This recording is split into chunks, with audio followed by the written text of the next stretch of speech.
Hi എല്ലാവരോടും daily ഡയറീസിലേക്ക് ഒരിക്കൽ കൂടി സ്വാഗതം.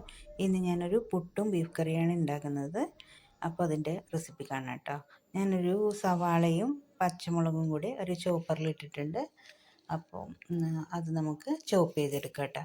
2 സവാളയും ഒരു 4 പച്ചമുളകുമാണ് കേട്ടോ ഞാൻ എടുത്തേക്കണത്.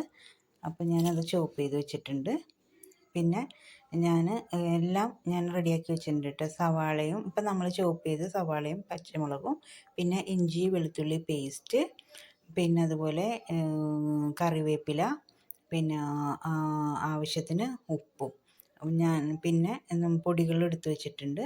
മഞ്ഞൾപ്പൊടി ഒരു 1/2 ടീസ്പൂൺ, മുളക് പൊടി ഒരു 2.5 ടീസ്പൂൺ, പിന്നെ ഗരം മസാല, മല്ലിപ്പൊടി ഒരു 3 ടീസ്പൂൺ, പിന്നെ പെരുംജീരകപ്പൊടി. അപ്പോൾ ആദ്യം തന്നെ നമുക്ക് ഇതെല്ലാം റെഡിയാക്കി വെക്കണം കേട്ടോ. പിന്നെ ഞാൻ എടുത്തിരിക്കുന്നത് ഒരു 1/2 കിലോ ബീഫ് കുരുമുളകും ഉപ്പും ചേർത്തിട്ട് വേവിച്ച് വെച്ചിട്ടുണ്ട്. അപ്പോൾ നമുക്കിനി കറി ഉണ്ടാക്കാൻ തുടങ്ങാം കേട്ടോ. അപ്പോൾ ഫ്ലെയിം കത്തിക്കാം, ചട്ടി അടുപ്പത്ത് വെക്കാം, ഫ്ലെയിം ഓണാക്കി കൊടുക്കാം. എന്നിട്ട് ചട്ടി ചൂടാവട്ടെ. ചൂടായി വരുമ്പോഴേക്കും കുറച്ച് വെളിച്ചെണ്ണ ഒഴിക്കണുള്ളൂ കേട്ടോ. ഞാൻ ഒരു അത്യാവശ്യത്തിന് ആ വഴന്ന് വരാൻ വേണ്ടിയിട്ടുള്ള വെളിച്ചെണ്ണ മാത്രമേ ഒഴിക്കണുള്ളൂ. സവാളയും പച്ചമുളകും കൂടി നമുക്ക് ഇട്ട് കൊടുക്കാം. ഇത് വഴന്ന് വരാനായിട്ട് കുറച്ച് സമയം അധികം വേണ്ടി വരും കേട്ടോ. കാരണം നമ്മളുടെ ഈ ചട്ടിയാണ്. അപ്പോൾ അതുകൊണ്ട് നല്ലോണം നല്ല കട്ടിയാണല്ലോ ഇതിന്. അപ്പോൾ അതുകൊണ്ട് നല്ല ഇതായിട്ട് വരും. പക്ഷേ ചൂട് പിടിച്ചിട്ടുണ്ടെങ്കിൽ നല്ല ചൂടായിരിക്കും. അപ്പോൾ ഒരുവിധം നല്ലോണം വഴന്ന് വന്നു കേട്ടോ. ഇന്ന് ഈ ബീഫ് കറി വയ്ക്കുമ്പോൾ നല്ലോണം വഴന്നാലേ ഉള്ളൂ അതിനൊരു പ്രത്യേക ടേസ്റ്റ് ഉണ്ടാവുള്ളൂ. അപ്പോൾ ശരിക്ക് അത് വഴന്ന് വരട്ടെ. വഴന്ന് വന്നവരെ നമുക്ക് ഇളക്കി കൊടുത്തുകൊണ്ടിരിക്കും. പിന്നെ അതിലേക്ക് ഞാൻ ഇഞ്ചിയും വെളുത്തുള്ളി പേസ്റ്റാണ് ഇട്ടിരുന്നത്. ഇഞ്ചിയും വെളുത്തുള്ളി പേസ്റ്റ് ഞാൻ ഓൾറെഡി എപ്പോഴും ഇഞ്ചിയും വെളുത്തുള്ളി പേസ്റ്റ് ഞാൻ എപ്പോഴും സ്റ്റോക്ക് ഉണ്ടാക്കി വയ്ക്കും, കുറച്ചധികം വയ്ക്കും.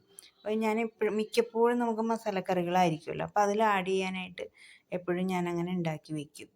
അപ്പോൾ അത് ആഡ് ചെയ്ത് അത് ഇതാക്കി വരുമ്പോഴത്തേനും നമുക്ക് വേപ്പില ഇട്ട് കൊടുത്ത് ഒന്ന് യോജിപ്പിച്ചതിന് ശേഷം നമുക്ക് ഇനി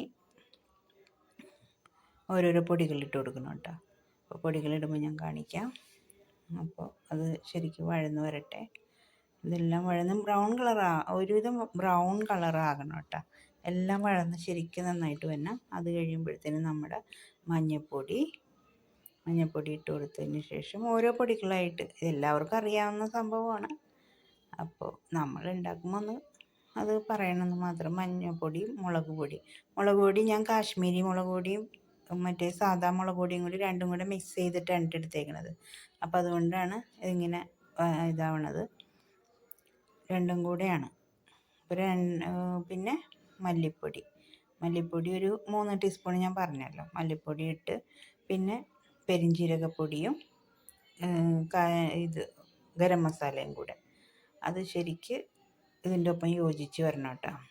നല്ലപോലെ ഇളക്കി അതിൻ്റെ പച്ചക്കുത്തൊക്കെ മാറണം. പൊടികളുടെ പച്ചമണം മാറി വരണം. നല്ലപോലെ ഇളക്കി യോജിപ്പിക്കണം കേട്ടോ. ഞാൻ പറഞ്ഞല്ലോ നേരത്തെ തന്നെ അടി കട്ടിയുള്ള ഇതായതുകൊണ്ട് പെട്ടെന്ന് നല്ലോണം ചൂടായ ശരിക്കും അങ്ങനെ നല്ല ഇതായിട്ട് കിട്ടും. അത് മൺചട്ടിയാണല്ലോ. അപ്പോൾ അതുകൊണ്ട് ഞാൻ മിക്കവാറും ഈ ചട്ടിയിലൊക്കെയാണ് കേട്ടോ എല്ലാം ചെയ്യണത്. നല്ല ഇതാണ്. അത് കഴിയുമ്പോഴത്തേനും നമുക്ക് ആ സ്റ്റോക്ക് ഉണ്ടല്ലോ, ബീഫ് വേവിച്ച് വെച്ച സ്റ്റോക്ക് അത് അതിലേക്ക് ആഡ് ചെയ്യണം കേട്ടോ. എന്നിട്ട് അതും കൂടെ യോജിപ്പിച്ചിട്ട് ശരിക്കും അത് തിളച്ച് വരണം. നല്ലപോലെ തിളച്ച് കുറുകിയ ചാറോടുകൂടി വരണം. അപ്പോൾ നമുക്ക് മൂടി വെച്ചിട്ട് തിളപ്പിക്കാം. മൂടി തുറന്ന് തിളച്ച് നോക്കുമ്പോൾ നല്ലപോലെ തിള വന്നിട്ടുണ്ട്. അപ്പോൾ നമുക്കൊന്ന് ഇളക്കി നോക്കാം. നല്ലപോലെ ഇളക്കിയതിന് ശേഷം അത് വറ്റി വരും. അത് ശരിക്കും പെട്ടെന്ന് വറ്റി വരും കേട്ടോ. കുറച്ചേ ഉള്ളൂ സ്റ്റോക്ക്, വെള്ളം വറ്റി വരും. അത് കഴിഞ്ഞ് ലാസ്റ്റ് ഒന്നും കൂടെ അടച്ചു വെച്ച് തുറന്ന് നോക്കുമ്പോൾ ഈ ഒരു പരുവത്തിലായിക്കാണ്. നല്ലോണം വെള്ളം കുറുകി വന്നിട്ടുണ്ട്. ഇനി നമുക്ക് ഈ ബീഫ് അതിലേക്ക് ഇടാം കേട്ടോ. ബീഫ് ഒന്ന് ഇളക്കി നല്ല എന്താ തിക്കായിട്ട് വരണം. ആ ഗ്രേവി നല്ല തിക്കായിട്ട് വരണം. ഞാൻ പറഞ്ഞല്ലോ പുട്ടും ഇന്നത്തെ ഡിന്നറാണിത്. ഇന്ന് ഞാൻ രാത്രിയിലത്തേക്കുള്ള. അപ്പോൾ അതും കൂടെ നല്ലപോലെ യോജിച്ച് വരണം കേട്ടോ. ഇപ്പോൾ ശരിക്കും പറഞ്ഞാൽ വെള്ളം എന്ന് പറയാൻ പറ്റില്ല. ആ ഗ്രേവി ശരിക്കൊന്ന് തിക്കായാൽ മതി. ആ തിക്കാകണ വരെ നമുക്ക് ഒന്നും കൂടെ മൂടി വെച്ച് വേവിക്കണം കേട്ടോ. നല്ലോണം ഇളക്കി കൊടുക്കണം. അപ്പോൾ എന്നാലും അത് എല്ലാം കൂടെ യോജിച്ച് വരണം. അതുവരെ നമ്മൾ ഇളക്കി കൊടുത്ത് നല്ല തിക്കായിട്ട് ആ ഗ്രേവി കിട്ടണം കേട്ടോ.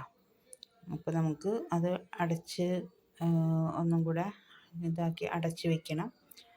ഒരു 2-3 മിനിറ്റ് കഴിഞ്ഞ് തുറന്ന് നോക്കുമ്പോൾ നല്ല തിക്കായിട്ട് എല്ലാം പിടിച്ച് നല്ല ഇതായിട്ടിരിക്കുന്നുണ്ട്. ഇത്രയും മതി. പുട്ടല്ലേ, അപ്പോൾ നമുക്ക് കുറച്ച് ഇത് വേണമല്ലോ.